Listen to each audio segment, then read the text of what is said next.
Hi, I'm Tony, and today we're going to learn all about the quilter's knot. So, what is a quilter's knot?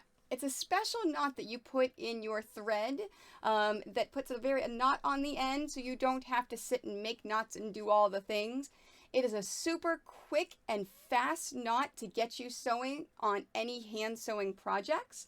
And we're going to learn how to do it today and some of the applications that you can use it for. The first thing I'm going to show you is how to actually make a quilter's knot. And then we're going to talk about ways that you can use it in your sewing. So first off, let's do a quilter's knot. In my right hand, I have my needle. In my left hand, I have the very end of the thread. You see that little twirly thread right there? So with my right hand, I'm going to point the needle towards my left hand. So you see how the needle is pointed right there towards the left? And I'm holding the right needle with my thumb and my forefinger, with actually my middle finger and my thumb. I'm taking my thread, I'm going to lay it on top of my needle. So you see this, I'm taking my thread, laying it right on top of my needle, and I'm taking this forefinger, my pointer finger, and I'm grabbing that thread.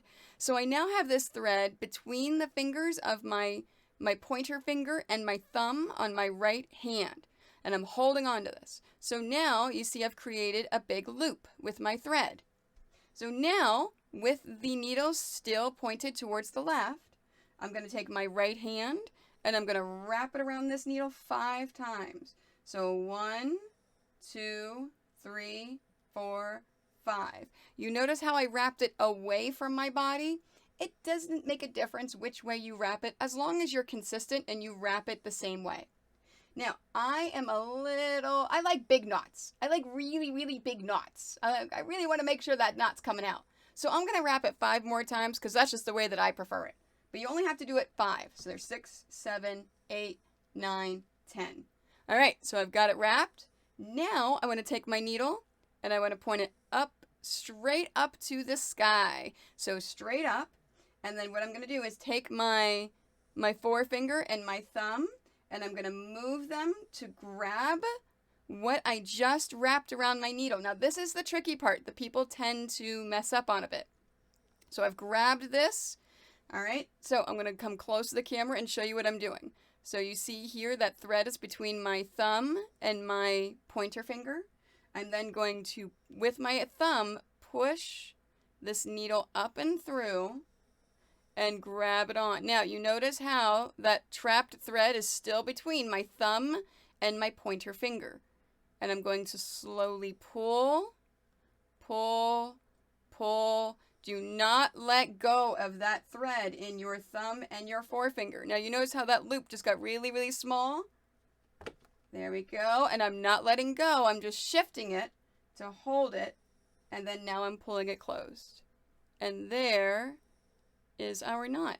Now you notice, remember, I said I like really big knots?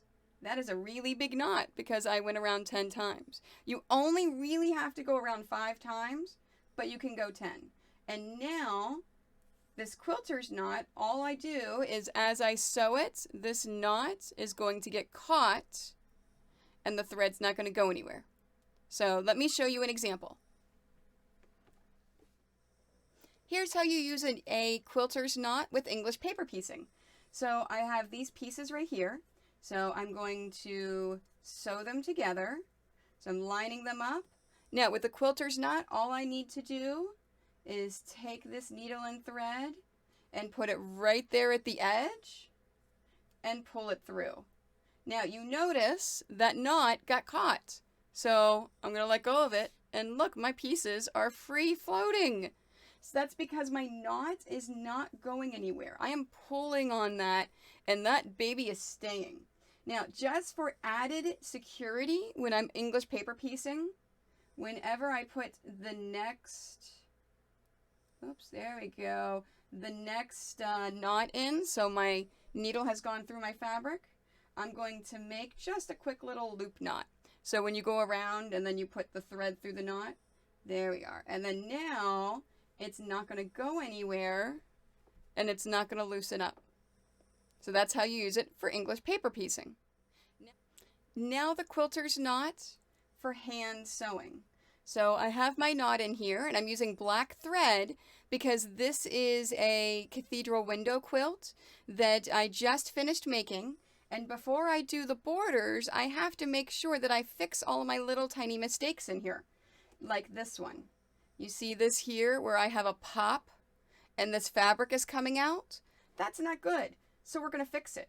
So how I'm going to do this is I'm going to slip my needle in underneath. So I have my quilter's knot. I'm going to take my needle. I'm going to slip it in underneath here so that you're not going to see that quilter's knot. So we're hiding that thread in there. And then now I can thread it up and bring this fabric in. And let's go through here and there.